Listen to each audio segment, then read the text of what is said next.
ലഹരിമരുന്നിന്റെ ഉപയോഗവും വിതരണവും സൂക്ഷിപ്പും കുറ്റകൃത്യമാണ്. പിടിക്കപ്പെട്ടാൽ ശിക്ഷ ഉറപ്പാണ്. ചെറിയ അളവിൽ ലഹരി പിടികൂടിയാൽ പോലീസ് സ്റ്റേഷനിൽ നിന്ന് ജാമ്യം ലഭിക്കും. പക്ഷെ പിന്നീട് കോടതിയിൽ ഹാജരായി കുറ്റം സമ്മതിച്ച് പിഴ അടയ്ക്കേണ്ടതുണ്ട്. ഈ കുറ്റസമ്മതവും ഫൈൻ അടച്ചതും ശിക്ഷയായിട്ടാണ് കണക്കാക്കുക. പോലീസിന്റെ ക്രൈം റെക്കോർഡ് ബ്യൂറോയിൽ നിന്ന് ശിക്ഷാ വിവരങ്ങൾ ലഭിക്കും. ചെറിയ തോതിൽ ലഹരി പിടികൂടുന്ന കേസുകളിൽ ശിക്ഷാ നിരക്ക് 98%. ഇത് 99.5% പോലീസ് ശ്രമിക്കുകയാണ്. മുൻകാലങ്ങളിൽ ലഹരി ഉപയോഗിക്കുന്നതായി കണ്ടാൽ കുട്ടികളാണെങ്കിൽ ആദ്യമായി പിടിക്കുന്നതിൻ്റെ ഔദാര്യം എന്ന നിലയിൽ മാതാപിതാക്കളെ വിളിച്ചു വരുത്തി ശാസിച്ചു വിടാറുണ്ട്. മാറിയ സാഹചര്യത്തിൽ കേസെടുക്കാനാണ് സാധ്യത.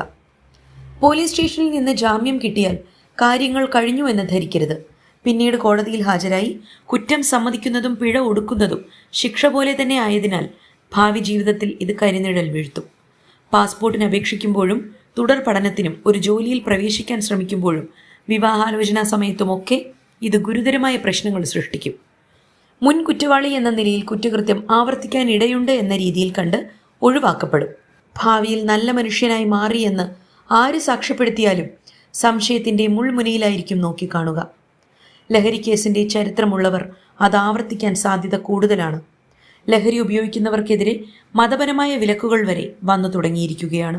ഓർക്കുക, ലഹരി ഉപയോഗിച്ചാൽ പിടിക്കപ്പെടില്ലെന്നും ചെറിയ അളവിലാണെങ്കിൽ കുഴപ്പമില്ലെന്നും കരുതുന്നത് വിഡ്ഢിത്തമാണ്.